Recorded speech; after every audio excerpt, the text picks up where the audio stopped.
Hey, it's Rory with searchandchow.com, and today is the morning after the big OnePlus 8 series launch. And what an interesting duo of smartphones. When I was watching it, or when I saw the two devices, the immediate thought that sprang to mind was like, wow, these are two phones that represent sort of both sides of the same coin that is OnePlus. And we'll get into that a little bit later, but today's video is going to be about something that I received in the mail. So this morning, OnePlus sent me like a package, which I expected to be the smartphone. And normally, I don't tend to do unboxings. I'd rather just get straight into like the first impressions. But then the box that I received was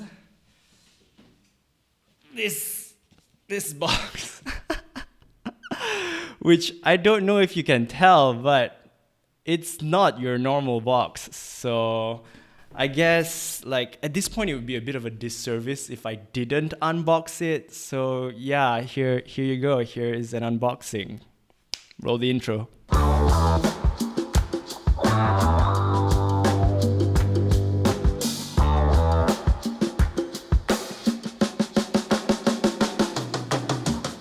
So yeah, obviously this is not like your regular retail OnePlus box. This is the media review kit, I believe, that gets sent to the media by OnePlus. And normally, like even for us, like this is pretty extravagant kit. Normally, what you're getting is like the phone and then like a PDF document.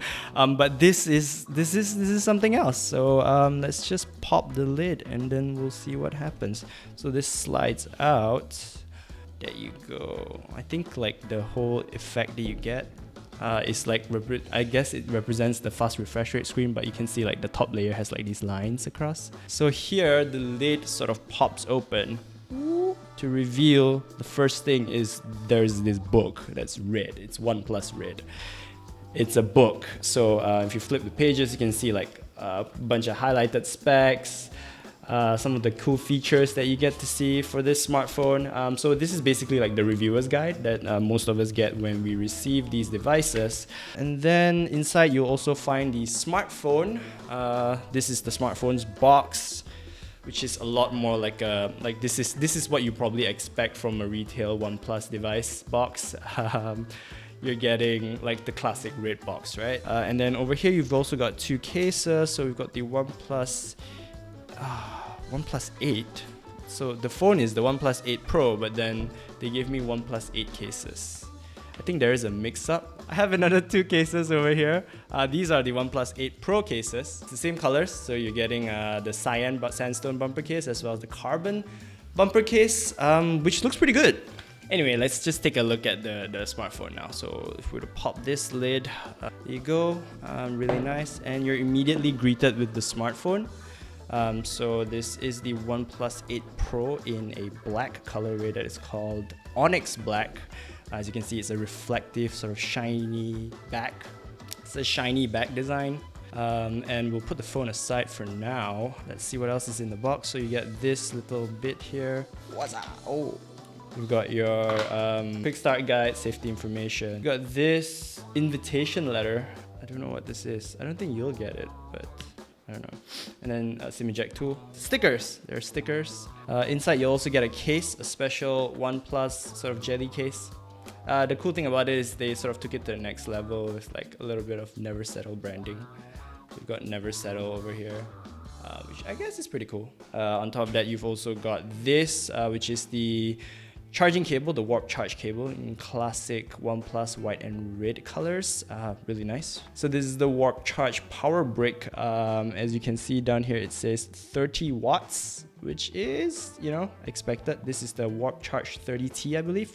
You can get it to 50% in like 23 minutes or something like that, which is really fast. That is pretty much all there is in the box. So this is the OnePlus 8 Pro, and as you can tell, like it looks like a classic OnePlus smartphone. I'm not a big fan of the text down here. It makes it look a little bit sort of El Cheapo. But the build and stuff, yeah, it feels really nice. It's a pretty big phone, but it doesn't feel that big in the hand, which is nice. It has to do obviously with the aspect ratio and the curved sides. But yeah, that's it. Let's power it on.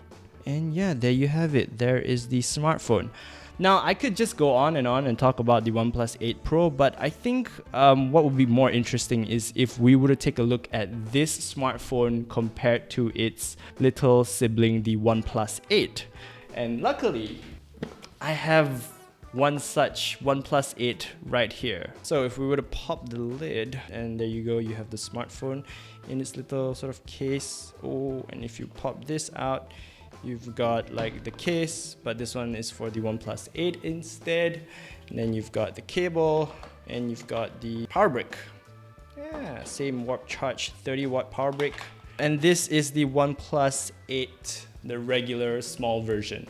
So the big one is in black, the small one is in this beautiful green. Like genuinely, this green is like one of the coolest colors that I've ever seen. Like this OnePlus 8 is one of the prettiest phones that I've ever seen, simply because of the way the color looks. Like look at that, it's so beautiful. And if you tilt it a bit off axis, it's a little bit blue, and it's like this beautiful sort of, is it cyan?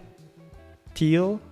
I can never remember which one's which. So I mean, when you saw the smartphones launch, you probably, like, the first thought in my head was like, okay, so which one do I get then? Do I get the OnePlus 8 Pro, which is like the everything, the obviously the main flagship smartphone, but is also a lot more expensive?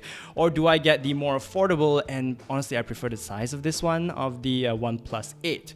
Well, I mean, on paper, they actually are pretty similar on the inside, but like as an ideology, like if you look at these two smartphones, even though they're both OnePlus 8 series smartphones, they're actually very different in terms of concept.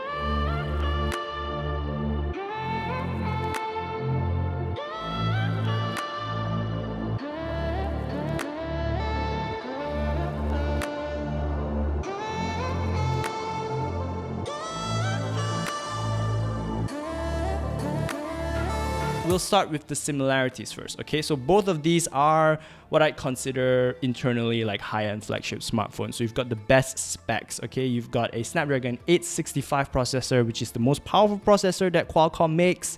And then it is mated to like up to 12 gigs of RAM, so 8 or 12 gigs of RAM, and 128 or 256 gigs of internal UFS storage.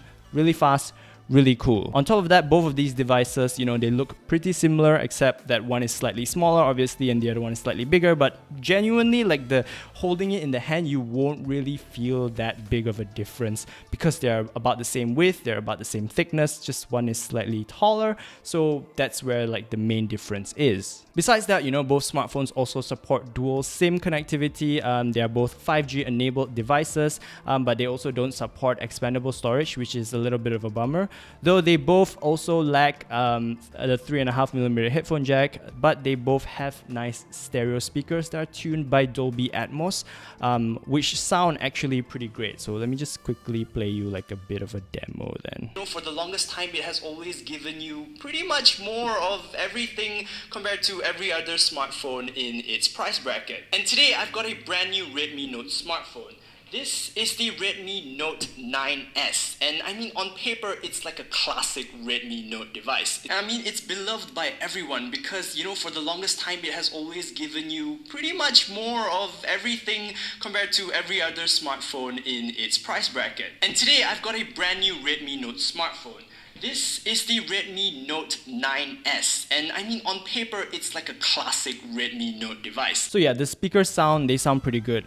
They're very balanced, left to right, which is actually quite rare when you consider sort of earpiece speakers, but that technology has improved a lot, and it's really nice to see that OnePlus has kept up with that. So this is definitely like a solid stereo speaker experience. Would I say that it's the best? I don't think so. I still think like the iPhones have a more full sound, but in terms of volume, in terms of clarity, in terms of left to right balance, you know, these are like right up there. They're really good. They sound great. Another thing that you'll notice that both of these smartphones share is that they no longer have the pop-up selfie camera. Instead, instead they've opted for a punch hole camera at the top of the displays. So as you can see, they're both in the same position, and they are like a pretty small cutout. I would say it's not huge, but it's also not quite as small as Samsung's Galaxy S cutout, because I don't know how Samsung managed to get it so tiny.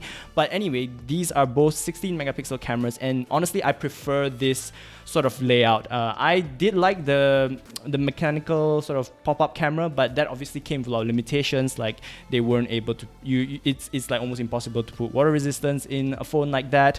But for a phone with a punch hole, it's much more manageable. And this also means that stuff like face unlocking will be much faster and much more responsive, and it's a OnePlus device, so the face unlocking and the fingerprint scanner are both really quick. Both of these smartphones also obviously support the Warp Charge 30T, which is their proprietary fast charging technology. So you have to use the same cable and the same brick, but then if you do, you get really, really fast charging times. So on the OnePlus 8 Pro, which has a slightly bigger 4510 mAh battery, you're getting, I believe, 50% in 23 minutes, whereas on the OnePlus 8, which has a slightly smaller 4300 mAh battery, those times are slightly shorter. And then obviously both of these smartphones also run on OnePlus's Oxygen OS, which is like really nice. It's clean, it's almost stock, but it comes with a lot of nice features, and it's lightweight and all that. That's why enthusiasts love this, and like phones like these, they continue with that trend, so it's really nice to see.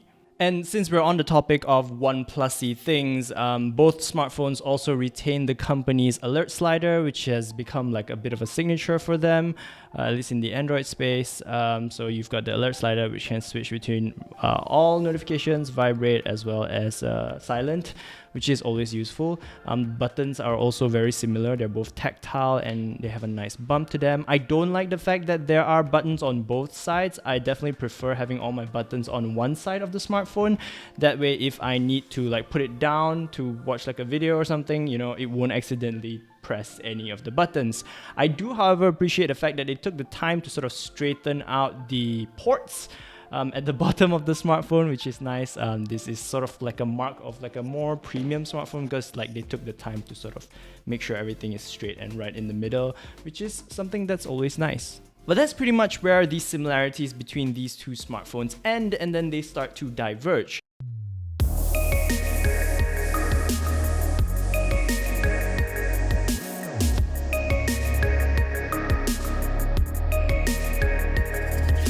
And we'll start with the display. So both of these displays, although they are curved and they look pretty similar, they're actually rather different. So one is a 6.7-inch panel that has a Quad HD resolution, 3168 by 1440. That's pretty high res. And then it also has a 120 Hz refresh rate, which is really fast and really fluid. So if you've known fast refresh rate screens, you'll know that 120 is very, very smooth. On the other side, you've got the OnePlus 8, which has a slightly smaller display of 6.55 inches, and on top of that, it also only pushes a Full HD Plus resolution. In this case, it is 2400 by 1080p, which is still pretty high res, but the other sacrifice is that it also only has a 90 Hz refresh rate rather than a 120 Hz refresh rate. Now, if you ask me if it's something that you will notice in day-to-day usage, honestly, having both of these smartphones in front of me, if I really look for it, I can sort of see the difference.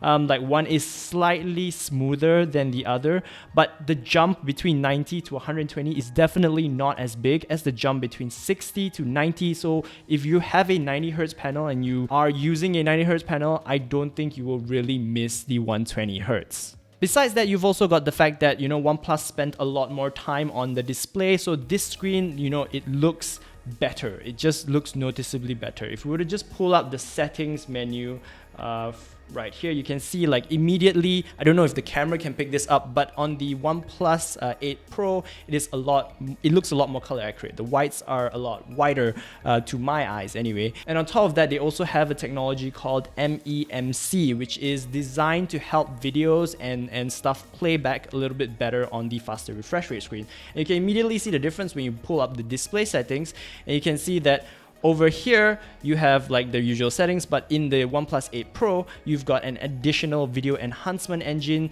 which helps you tweak colors, and it also has something called motion graphics smoothing, which will help sort of videos play better on this higher refresh rate display. But in general use, honestly, like I think you'll be happy with either of these displays because they're very vibrant, they get really bright, they've got great viewing angles for an OLED panel, and they both curve in roughly the same way, which is very aesthetically pleasing. Of course, the curve itself, you know, that's a bit of an argument point between people. Some people like flat displays, some people like curved displays. I personally prefer both. Like, I don't mind either ones. I love the way the curve looks, but of course the flat display is slightly more practical because you don't get like the tops and bottoms slightly cut off, which is nice. But you know, again, these are really good displays in their own right. It's just that the OnePlus 8 Pro has a slightly better display, obviously. Now, the next major difference you'll notice when you flip the smartphones over. So if you look at the cameras, you have a quad camera setup on the OnePlus 8 Pro, whereas you only have a triple camera setup on the OnePlus 8. And not only that, but the sensors as well as the functions of each camera system are slightly different. So on the OnePlus 8 Pro, you have a 48 megapixel main camera, and this sensor uses the IMX698 sensor that first debuted on the, I believe it was the Oppo Find X2 Pro. And we already know that that smartphone has a great camera performance, so you can expect like pretty good camera specs or at least camera performance here on the OnePlus 8 Pro, which is always good because OnePlus has always struggled with camera performance. So I'm interested to see like, you know, how this really handles. On top of that, you've also got a 48 megapixel ultra wide angle camera. You've got an 8 megapixel 3x telephoto camera, as well as something called a color filter camera. So I don't know exactly what the color filter camera does. I've been messing around with the camera for a little bit and I can't seem to find a way to make it seem relevant. I don't know if it's just like a gimmick camera or not. At this point, you know, it's hard for me to tell. But if you look over on the OnePlus 8 side, you get a triple camera setup. So you still have a 48 megapixel main camera, but this time it is the IMX586, which is like the most common 48 megapixel camera I believe that you'll find in smartphones from the mid-range to even the high-end or even the affordable devices. They all have this. This is like a very common sensor. On top of that, you get a 16 megapixel ultra wide angle camera as well as a 2 megapixel macro camera. So the good thing about this is like it doesn't have like that color filters camera, which I feel like it doesn't really do anything. But the bad news is that you lose out on telephoto zooming, so you don't get that multi-camera optical zoom. Instead, it uses digital zoom to sort of crop in, and I mean the difference in quality is pretty noticeable. On top of that, even the main cameras, there are some slight differences. So I took a few shots of these smartphones from each camera, like side by side, and you should be seeing them on your screen right now.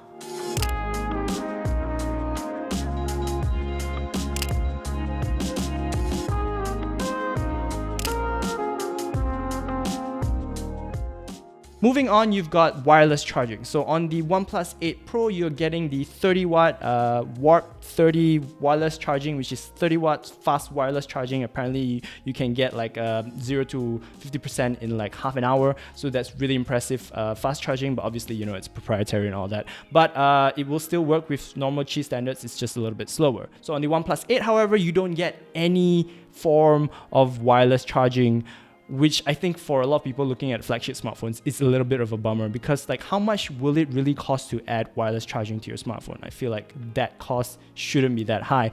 But you know, it doesn't have it, so if you want wireless charging, you'll have to go with the Pro. On top of that, you've also got the fact that the OnePlus 8 Pro is now finally IP68 dust and water resistant certified.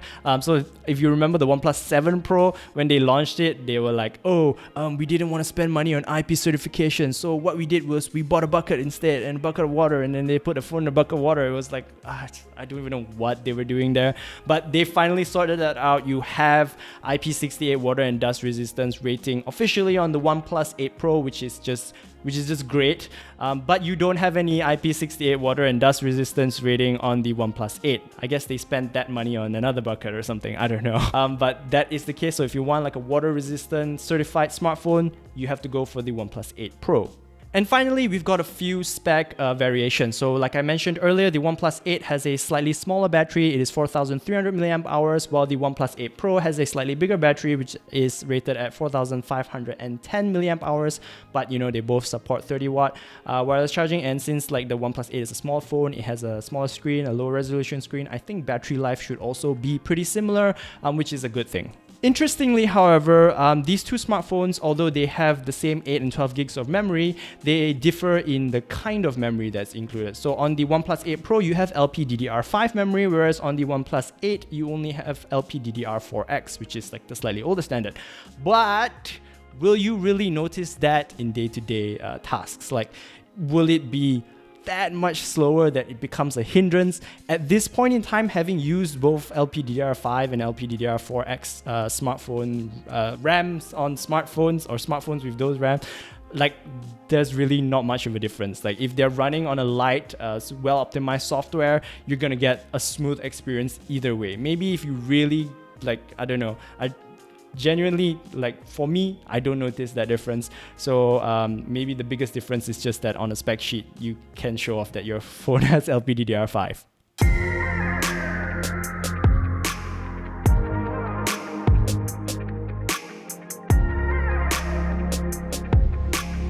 So I guess then that brings us to like the wrap up of these two devices. Like which one should you buy? Well, that really depends on you, because like I said earlier in this video, I think these are two very different smartphones for probably two very different people. Although yeah, they look pretty similar. Yeah, they're both OnePlus, but it really represents like both sides of OnePlus as a smartphone brand. You've got the OnePlus 8 Pro, which is like the aspirational smartphone, the phone that OnePlus wants to go towards. That very same high-end, no compromises flagship that, you know, they've been trying to kill since the start of the OnePlus One, you know. So here you have an expensive smartphone. It starts at, I believe in the US, it starts at $899 US, which is quite a lot of money. That's like proper flagship money. But at the same time, for the first time in, I think ever, you have a pretty darn complete flagship smartphone. Like off the top of my head, I can't think of any main flagship smartphone feature that the OnePlus 8 Pro doesn't have, that some other like Galaxy S20, S20 Plus, or like high-end iPhone or high-end Huawei phone, or even the high-end, you know, other devices that you can find. Like I don't think that this is lacking in any sort of way, especially when it comes to specs or features or you know, those kinds of performances. Perhaps the only thing that's missing here are the ecosystem features that I like to talk about, like that are able to be provided by Apple and Samsung, because they have that whole network of devices. They have that whole sort of ecosystem, like stuff like Samsung Pay. Then you have Bixby across. You also have Knox, and you know, you have all those other nice benefits that a truly premium flagship smartphone would have that maybe the OnePlus doesn't have. But you know, in the same vein, it is very comparable to the other high-end Android flagship smartphones, like the Huawei's flagship smartphones, and even their sister company, the Oppo Find X2 Pro. So when the Find X2 Pro first came out, you know, I saw that smartphone and I was like, okay, so this is the new Huawei flagship, the new Chinese smartphone flagship device that you can look for. No compromises in specs, but still, you know, lacking in the same way, but at the same time also really good in every other way. But obviously the Oppo has GMS, whereas the new P40 and P40 Pro does not have GMS. Now though, with the OnePlus 8 Pro, you have another option. It's another high-end Chinese smartphone, but this time it is on a more stock-like Android experience, which enthusiasts will probably prefer. So if you prefer that, now you have a different route. You want something that is high-end and fast, but you don't want a Samsung, you don't want all the stuff that comes with a Samsung smartphone, then here you can have it in the OnePlus without having to settle for like a Chinese Android skin. And then on the other side of the coin, you have the OnePlus brand, like from its roots, like where it came from. So OnePlus was always this company that was like, okay, we're going to give you as much as we can for as low of a price as we can. And they always put an emphasis on specs. They always put an emphasis on stuff that actually you can feel and you probably be able to use, that will make a big difference between like a high-end, like a more premium smartphone and like a more affordable smartphone. But then they trim like other stuff to keep the price low. So with the OnePlus 8, you have that pretty much nailed down. So it has a more watered down camera, yes. It doesn't have like wireless charging, it doesn't have IP68 water resistance. It doesn't have like the kind of stuff, those extra features that you associate with a more expensive smartphone. And as a result, you know, you're still getting a very, very similar high-end smartphone experience, but at a lower price point because you're giving up on a few of those features. So this to me represents like OnePlus where they were, and then the OnePlus 8 Pro represents like where they're going. And that's a very interesting split in terms of smartphones. And it's one that I can see sort of like, okay, so here is where they're going, here is where they're coming from. And it sort of meets in this this OnePlus 8 series, and I don't know, I kind of dig that. So if you're trying to decide which OnePlus 8 is for you, you know, you should think about like what kind of person are you? Are you the one that wants like all the no compromises 100%, like all the hardware specs that I can get in any other flagship smartphone and all of that? I don't mind paying a little bit more, then there you go, you've got the OnePlus 8 Pro. But if you're okay with you know, giving out on some features, maybe not such a good camera, maybe you're losing out on water resistance rating and wireless charging, maybe slightly lower resolution screen, you know, you can still go for the OnePlus 8, because like for my money right now, like they're pretty comparable. If you ask me, like I honestly don't know which one I would choose, because although yeah, I really like the extra features on the OnePlus 8 Pro, the biggest deal breaker for me is the fact that this has water resistance and this doesn't, but I still like the form factor of this just a little bit more. That slightly smaller screen just has that sweet spot display size that I like, where it's not too big and not too small. On top of that, you know, the 90Hz screen is more than good enough for me, and the camera is passable, good enough for social media, so like that's pretty much all I need my smartphone camera for. But I will say though, if you're planning on picking up this smartphone, this is my favorite color. I don't like the black because it's glossy. This one is sort of frosted. It is a bit slippery, but this is just so pretty. I just cannot get over how pretty this is. The colors are also slightly different. This also comes in this glacial green, but on top of that, it has another colorway called ultramarine, which the OnePlus 8 does not have. But the OnePlus 8 has a special color called interstellar, which is another glossy color that is very similar to sort of the Samsung Galaxy Note 10's Aura Glow, for example. So yeah, but this is definitely my favorite color. But that's what I think of the new OnePlus smartphones, the OnePlus 8 series. They're very interesting, very exciting smartphones. I'd love to hear your thoughts though. What do you guys think of this new device? Are you on a OnePlus phone? Like, which one is the OnePlus for you? Like, which direction? Do you want to see like the proper no compromises flagship, or are you still on the team like never settle, like kind of settling for slightly watered down specs but with a much better price point? You know, I love to hear your thoughts in the comments below. At this point, we don't really have the Malaysian pricing of the OnePlus 8 and 8 Pro just yet, but the moment we hear from OnePlus, then we'll let you know. So stay tuned to searchinshow.com. You're going to want to subscribe to our YouTube channel for that. You can also like us on Facebook, or you can visit our home on the internet, which is at searchinshow.com. In the meantime, that is it for this video. Thank you so much for watching. I hope you liked it. If you did, be sure to give it a thumbs up, and I will see you in the next video. Bye!